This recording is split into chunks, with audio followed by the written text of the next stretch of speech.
Hello, good evening, everyone. Hello, everyone. Good evening from Washington, D.C. Happy Douglas Week to everyone. Happy Black History Month to everyone watching in the United States. My name is Kristen Leary. I am one of the co founders of Douglas Week, joining you tonight, as I said, from Washington, D.C., which has been the home for our Douglas Week activities over the course of the past week. Thanks to everyone who's tuned in for our events thus far.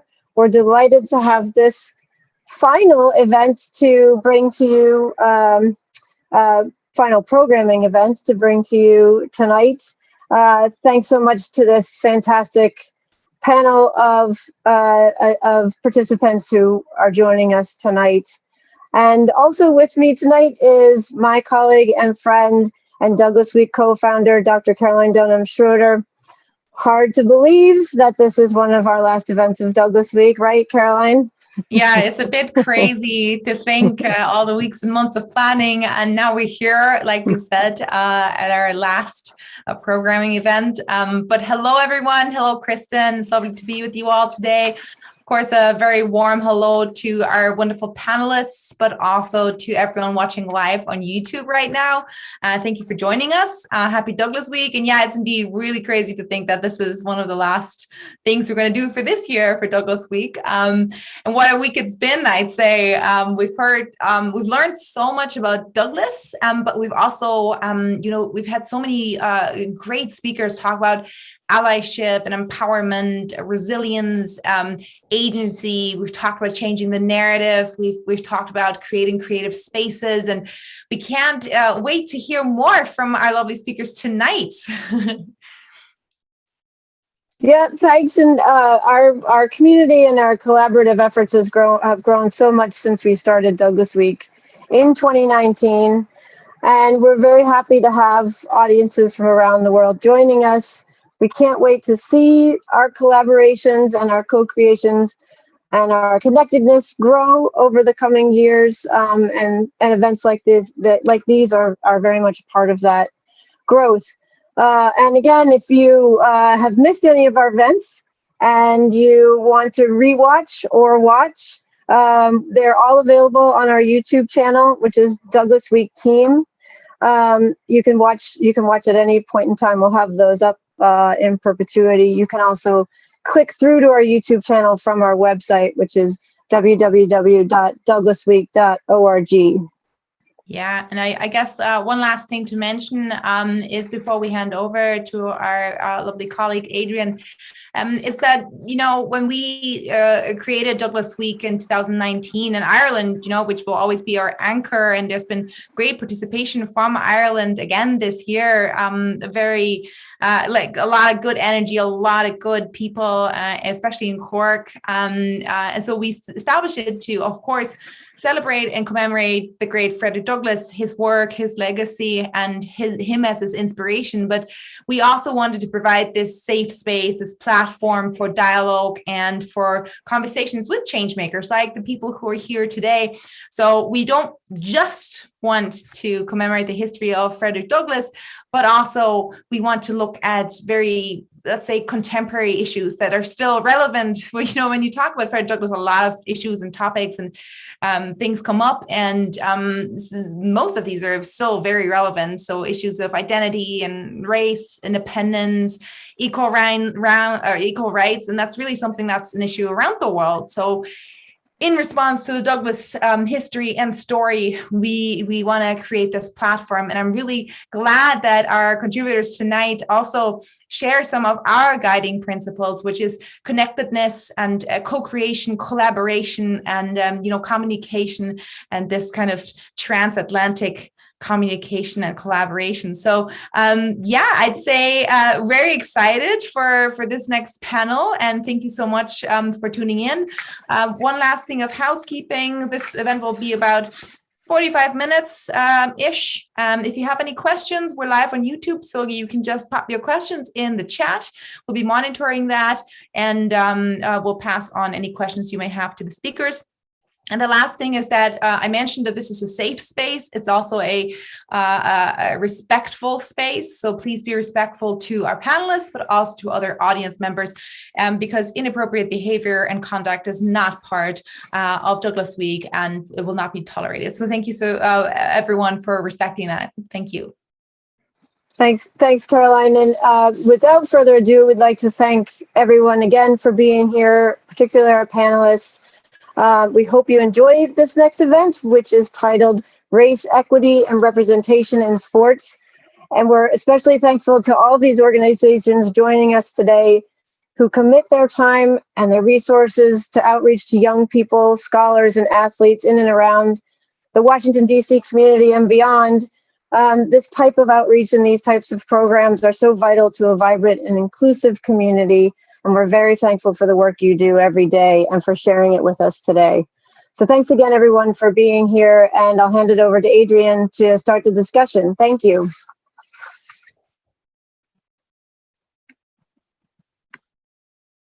Wonderful. Thank you so much. Okay, let's get going. So yes, my name is Adrian Mulligan. I am a professor of geography at Bucknell University in Pennsylvania, about 3 hours north of DC. We have today for our roundtable here on race, equity, and representation in sports, we have Chanel Mosley, Director of Community Relations at DC United, professional MLS soccer club here in the States. We also have Charity Blackwell, who's a Senior Advisor of Arts and Culture with DC Scores, which is a wonderful youth soccer poetry organization in DC as well. So I'm going to sort of just talk a little bit here about Douglas super quick, and then I'm going to get out of the way and let these wonderful folks talk about their organizations and what they're doing and the kinds of things that they're working on, and then we can get into some questions as well with us too. So we have, therefore, I mean, as we think about Douglas, some quick background here on Douglas is always sort of essential. I know we've been doing Douglas Week, but just in case you don't know who he is and what his legacy was. So we've got a connection to sports and the role of a community. He was born a slave on the eastern shore of Maryland in 1817 or 1818. He guessed, like all slaves, he had to guess his birth date. He was treated as property, not as a person growing up. He didn't know who his father was.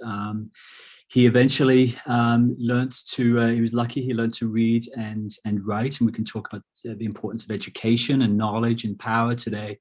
In the late 1830s, he escaped north. He fled Baltimore, Maryland, and he wound up in New York City. And then eventually he wound up in New Bedford, Massachusetts, traveling with Anna Murray. Anna was a free Black woman. The two of them fell in love in Baltimore, and they escaped north. He went first and she followed.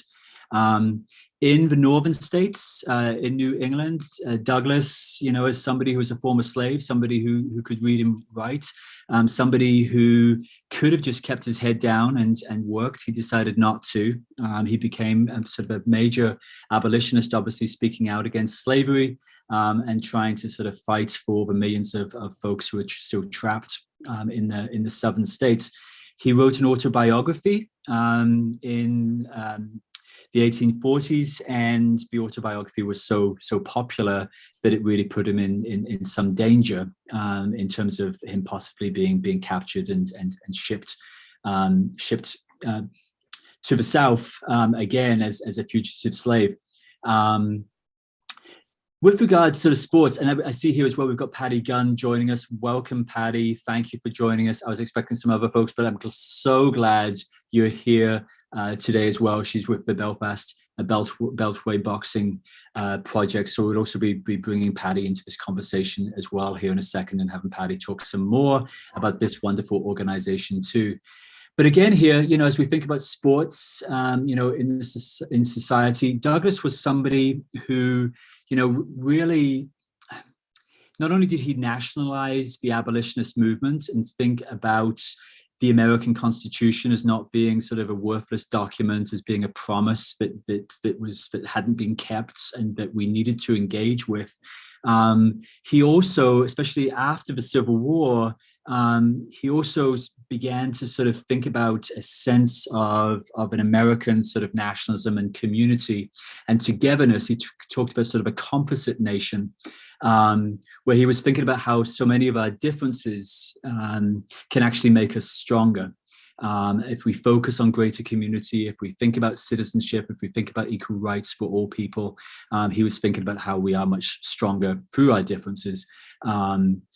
So again, here, this is, one of the ways in which I think that, sports can play a key role in society. It can have huge social, economic, and environmental sustainability impacts. It's a force for good in terms of helping us to reinforce collective identities, helps us to improve self-esteem, it helps to promote well-being and healthy living, inclusion, and respect for others. Sports can also get us out of our box. I'm a soccer player, and I think of over the years, I lived in Tucson, for example. I would never have been in South Tucson playing soccer in South Tucson if it hadn't been for the language of soccer. And you've got a language of connection and integration and respect and all kinds of things that are wonderful that can come out of playing sport. So anyway, we're going to shut up here in a second. I'm going to let these folks talk about their wonderful organizations and more of the work that they do, and then we can sort of transition into a few more questions, just about some more specifics, and hopefully take some questions as well from our audience too. So please do feel free to type some questions into the box, and we'll get those. So, okay, let's get going with Chanel, if that's possible. Thank you so much, Chanel, for joining us today. Thank you. Thank you for having me, Adrian. It's a pleasure to be a part of Douglas Week. We are right near the Douglas Bridge here at Audi Field, so we get that reminder every day. And I think it's just incredible the work that you guys are doing to speak to this issue, and even knowing that sport was such a huge part of his life. So we're excited to kind of continue that legacy and hopefully make him proud through the work that we're all doing. Wonderful. Thank you so much, Chanel. And I mean, if you'd like to hear as well, I mean, feel free to tell us now if you want just some more sort of examples of the kinds of work that you're doing with DC United in the community. And then we can sort of unpack that a little bit and talk about it some more, and we can bounce some ideas around. So.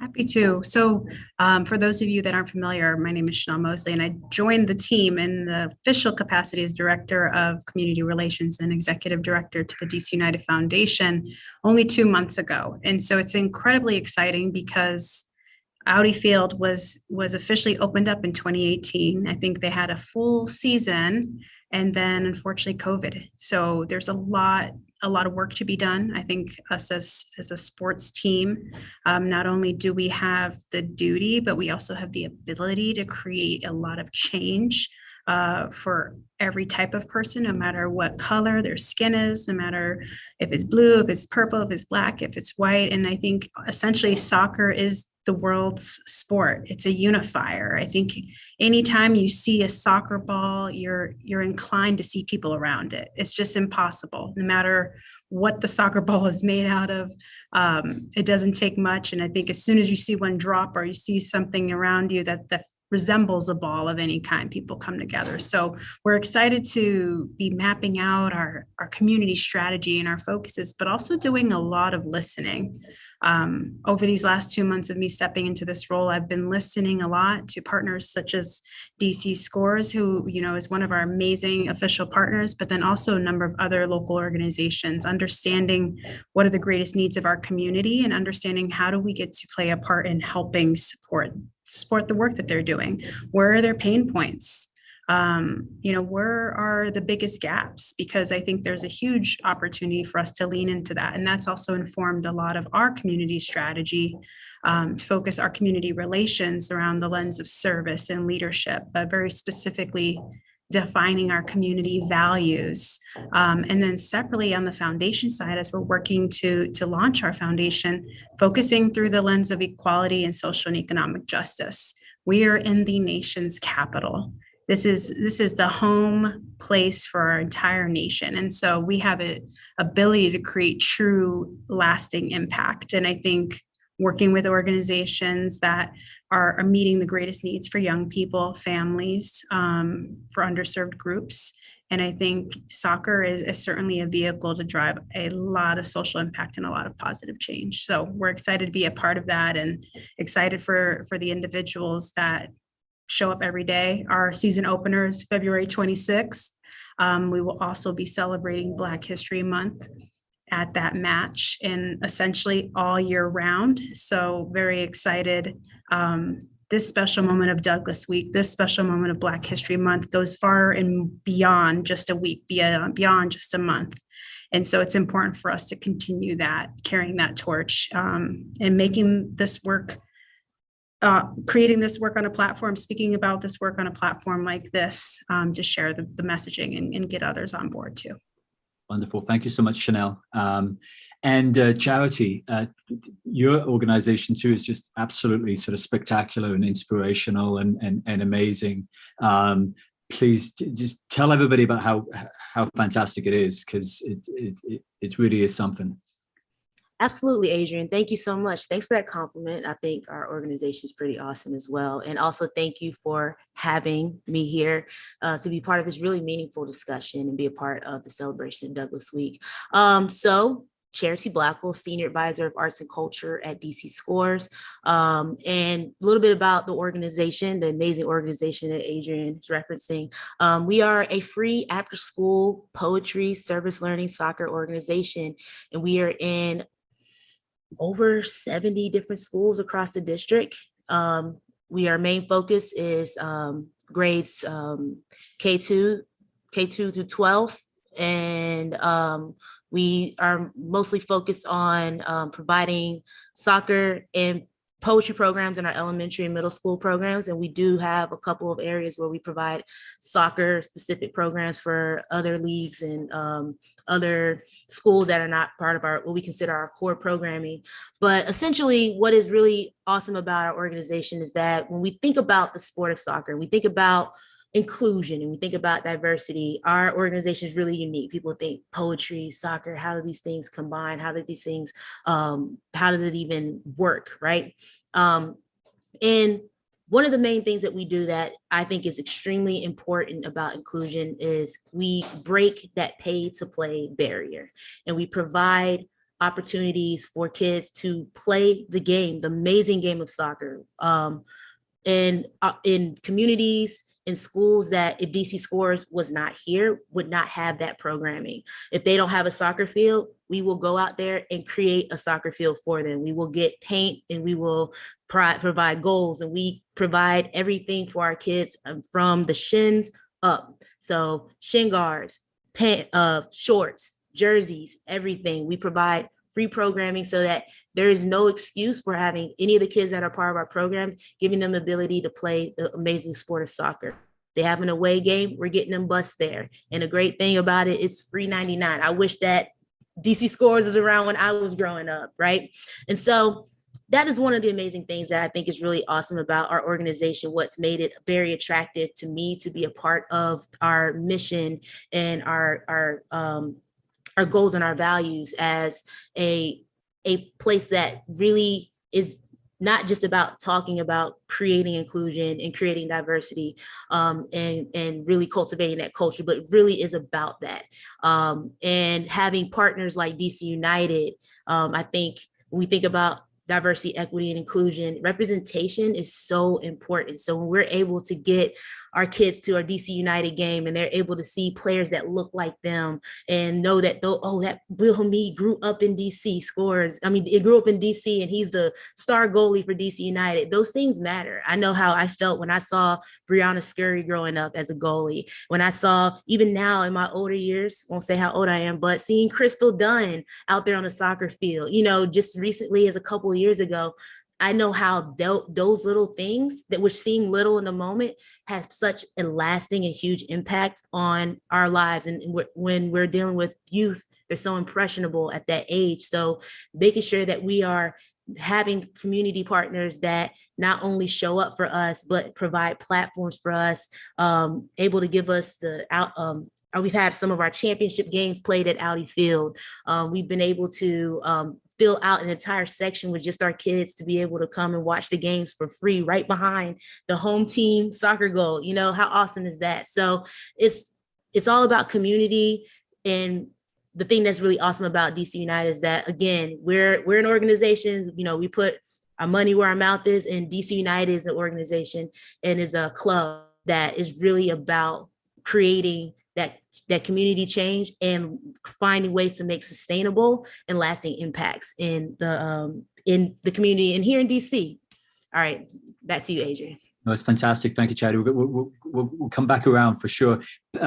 Super quick here. We're going to switch over here to Patty Gunn. Patty is working with the Belfast Beltway boxing project, which is fantastic. Again, I'm thinking about Frederick Douglass. Douglass was somebody who had to flee the United States in 1845. But once he got to Ireland, he was able to think of himself completely differently. You know, so we're thinking here about the power of travel, the power to sort of step outside and be able to look back at yourself, the power to realize that you're not trapped by those conditions that you were in before, and you can do something else. So Patty, please tell us some more about your wonderful organization. Oh, you're on mute, Patty. Here we go. I'm on mute. I am on mute. I am. Hold on. Fantastic. Thank you, Patty. Oh, we're back on mute. Let's see what happens. Hit that button again, Patty. There we go. There we go.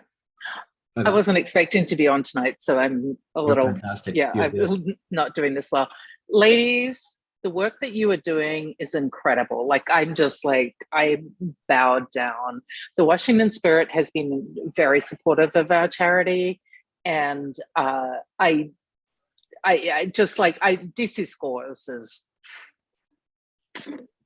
just everything. So I'm very, very impressed with everything both of you are doing. We're very tiny, but what we've been doing for the last 13 years is an international exchange program where we bring youth boxers over from Ireland.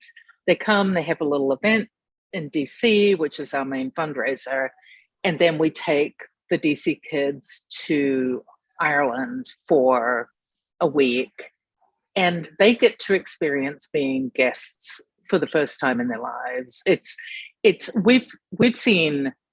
I have seen real change in a kid when they climb the St. Patrick's Mountain, the Holy Mountain, and it's really physically strenuous, and they stop and meditate and think about their lives and come and think differently about their lives. And I wish we had the resources to follow up more. And also COVID has kind of killed this whole program the last 2 years because we can't bring the kids back and forth. But it's the most beautiful thing when you really see these kids who are mostly Latino, or African American, they're people of color, vast majority, really experience a different perspective for the first time. And I wish the coaches had been able to get on tonight because they could tell you exactly how that felt for them as men, you know, as Black men in DC and Prince George's County, like how that really feels for them to take those kids over there. Because it's not really about the DC part is our fundraising part. The trip to Ireland with the DC kids and the Maryland kids, that is where the heart of the whole program is. Because I mean, it's just like, I just love to see children blossom. And it's a sport they're already in. If we could do it with kids playing violins, we would do it with kids playing violins. But, you know, here is a sport that is actively engaged in the communities that we want to reach. And that's kind of where we are on that. And also Frederick Douglass has this amazing connection to Ireland. So we always take the kids to see the murals where Frederick Douglass is in them. Belfast has these amazing murals, and Frederick Douglass is a feature in some of them because he was such a huge part of the conversation there when they were under British rule and there was a civil war going on. And it's an interesting dichotomy that happens there. But again, the work that these two women are doing on the ground, all hail. This is, we're doing nothing compared with that. So thank you. You're doing, Thank you, Patty. So yeah.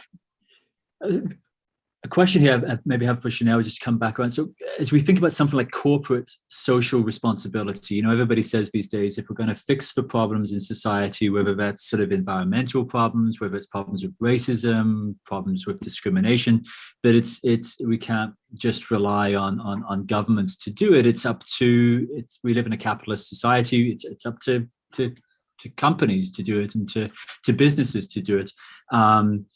So how do you sort of imagine, or how do you engage with corporate social responsibility? What do you imagine it sort of involving, and how do you get out into the community to practice it in all these wonderful ways? Well, I think that in regards to corporate social responsibility, I feel like nowadays that term in itself is so archaic, because where we are as a society and creating social change has evolved tremendously. So it's also breaking down the perception of it being just corporate social responsibility. Not only do corporations and teams and individuals, whether you have a platform or not, have this responsibility, but I think we all as human beings have that ability to make a difference. And that starts sometimes as simple as being kind to your neighbor.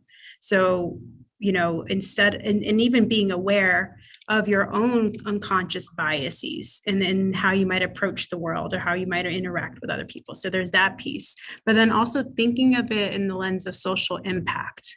Nowadays, if you look at a number of brands and the way that they support different causes, initiatives, or what they speak out about, or what they kneel for, I think the reality is people are recognizing that it is a safer time and a safer place, and it is more appropriate now for people to speak up about causes and issues that matter most to them.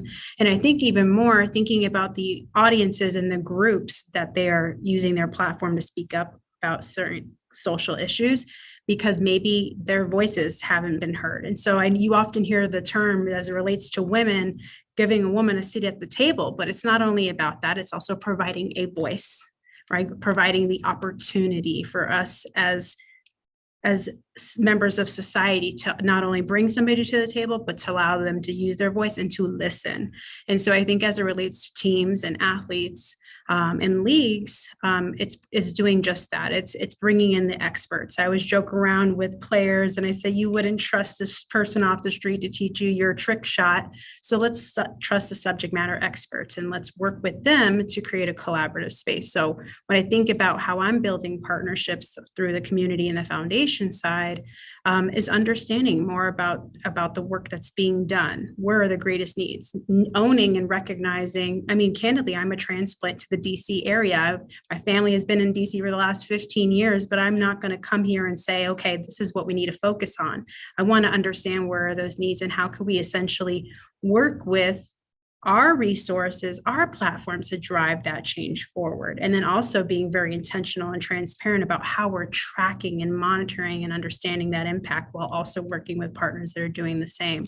So when I think about how we're building relationships with corporate partners, it's not so much transactional how it used to be in the past. Several years ago, it was more of, okay, let's take this presentation with a check and make it a press moment and then close the loop. That's no longer how we create change or how we perceive to and how we actually create change. Instead, it's having the conversations with individuals and corporations upon the initial process to understand where their vested interest is, and also for us to share a little bit more about where the greatest needs are, because now we're building this collaboratively, integratively, and together, and we get to work towards the same shared goals, as opposed to one saying, that something matters more to them just because it matters more to them. Instead, we have the ability to shape that narrative and the path and the direction on how we want to create impact for underserved groups, whether it's young people and families, and just really working together to build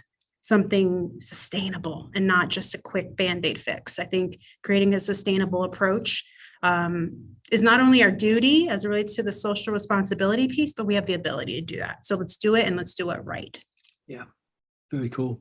I'm thinking here of the sustainability part there with education, especially, and this is something that you both, all of us here, I think, and I noticed it as well with the boxing too. That when you read about the boxing clubs, but there's also also serving as an after-school program too. It's like education, sort of a key component here of making this sustainable and having it grow and evolve in all sorts of wonderful ways. Charity, tell us some more about the poetry side of things and the education side of things with your organization, because you're also, I read too, sort of training. You bring in sort of school teachers and from the local community and have them as coaches and have that sort of mentoring sort of connection happening after school too, right? Yes, correct. So, as we were saying earlier, what's really interesting about our organization is that, yes, I'm sorry to interrupt. Kitty. Oh, yeah.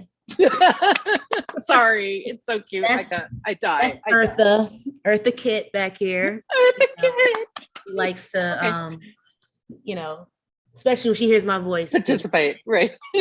Okay, sorry. It's all good. It's all good. What was I saying, Tony? You were telling us about what were you telling? You were telling us all about education. Yes, education. Thank you. Yes, education. So yeah, the awesome thing about DC Scores, which I played soccer my entire life. Cleats are hung up now, but mine too. Putting it out there. So don't be like, oh, what do you do now? Nothing on that end. But I am a professional spoken word artist. So the one thing that really drew me to our organization was that poetry component of what we do.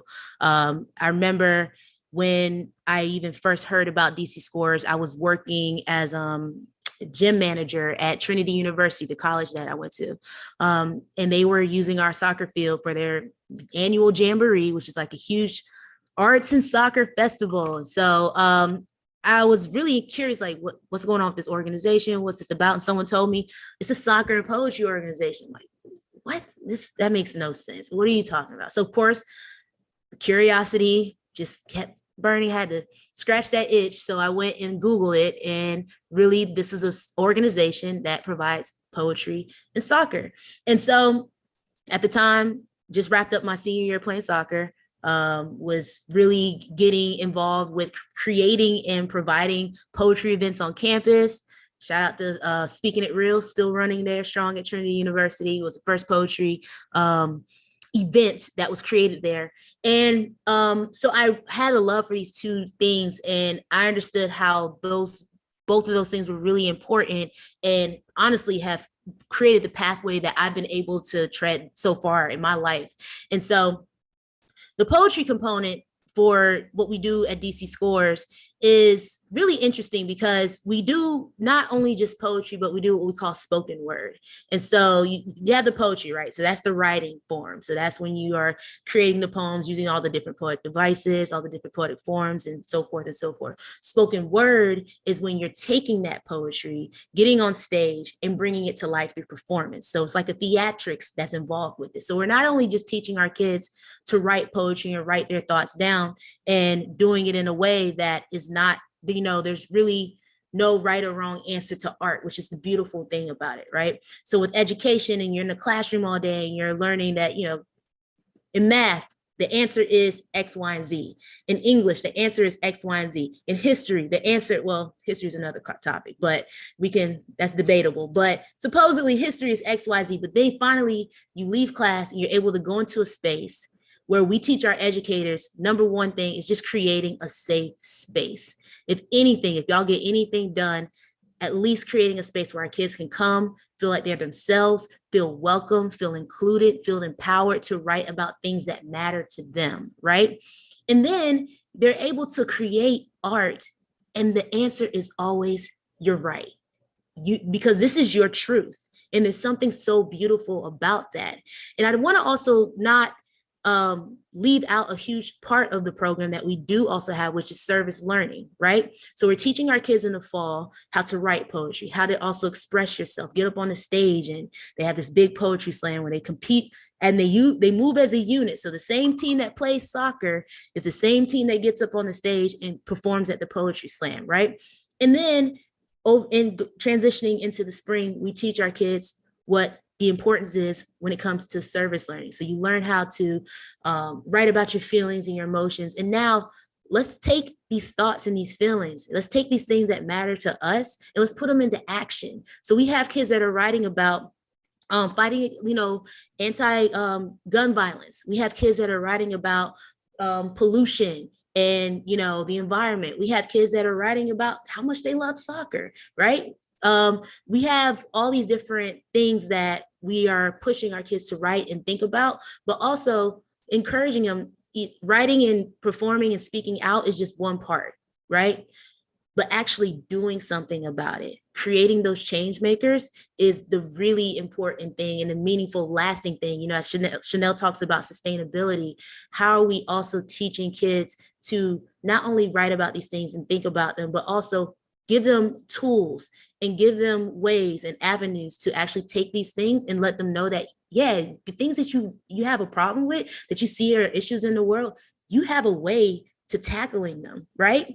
So that's how, I think, with poetry, the power of it, the power of art, and also it being combined with soccer, the whole full body approach. You're taking care of your kids physically, you're taking care of your kids mentally, and you're taking care of them emotionally. But poetry, it educates, but it also inspires and it pushes for sustainable change. Yes. Can I also add on to that too? Because I was spot on. And I think Chanel, thank you. Spot on. And I think too, with kids, they have this intrinsic nature and desire to help others. And I think especially for the population that DC Scores works with, many of times they're used to being on the receiving side. So to put them in that service learning seat, to be able to influence change and to show them that you don't need to be an athlete, you don't have to have a ridiculous following, you don't have to have 1 million likes to create change in your community. And it goes back to that piece that I shared with you earlier. It starts with just being a good neighbor to people around you. And so putting kids in that ability to say, hey, this cause matters to me. I have the ability to use my voice and my platform, and people are listening, or I know how to at least express myself to be able to speak about what are the causes that matter most. And I think us as adults, there's only adults on this conversation right now, but I would love to see this next year. I'm going to put you guys on the spot to have a conversation similar to this with young people that are driving this conversation, that are speaking about many of the things that we are. Because the reality is us adults need to just stop and listen to a lot of the young people in our community. And they're going to tell us exactly what they want, exactly what they need, and how we can specifically create change. Absolutely. No, I'm thinking here about all of your organizations are playing such an amazing part in creating role models. You think about sports and you think about representation, you think of especially with the money involved in sports these days, and female sports not getting the exposure that it should be getting, and there being a lack of role models therefore for girls and young women. Same thing as well with a lot of sports issues of representation of African Americans and Hispanic folks in certain sports. But you're in many ways here, you're creating role models at sort of a grassroots level, within communities, and role models who in some ways I think are sort of more, as you're mentioning, more sort of approachable and more real in some ways, more sort of attainable in that particular guise. So I'm thinking therefore, with DC United, for example, your players presumably are heading out into the community and are doing things sort of hands-on and working with different organizations and working with DC Scores And Patty as well. I'm thinking of some of the boxers who've gone through your program, including some rising sort of stars too. But again, sort of to kids who would otherwise be on the streets at a certain time of day, who could be getting sucked into certain kinds of things. Again, here, so positive that you're bringing them into the gym, and you're channeling, some of that, some of those anxieties and concerns that people have, and giving them a home in many ways, so. Well, on our end, I've got to say that credit goes to the gyms. I mean, we work with a gym in Baltimore. It's Upton. Javonte Davis, if you follow boxing at all, he's like a huge superstar now. When he was 16, he was one of the first kids in a group that we took over to Belfast for this exchange when we first decided to try to do it. And such a sweet kid. I knew that his mother was going to kill me if anything happened to him on the trip. I went and picked him up in Baltimore, where I live now, but at the time I didn't.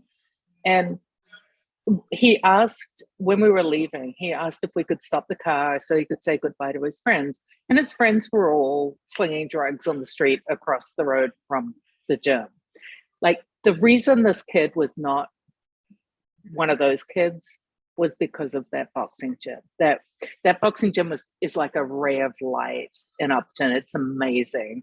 And it's not just because he's a great boxer. They'll bring in and train anyone. But of course it requires the parents to get on board, not paying anything because they don't have to pay gym fees or anything like that. But they have to be present enough to get the kid to the gym or let him go to the gym and all this stuff. And it's just like, it's such a complicated equation. And I don't know, we tried to work with, particularly with girls, like when we have girls in our program, and they're not the warm-up fight, they're in the middle, or they're in their weight class, they're later in the program, and they're really shocked because they've always been considered kind of the warm-up act to the boys, and it's very surprising to them that their fight is not being treated that way. And sometimes at our event, the girls' fighters won the fight of the night because, and I don't like boxing, I don't like people punching each other, but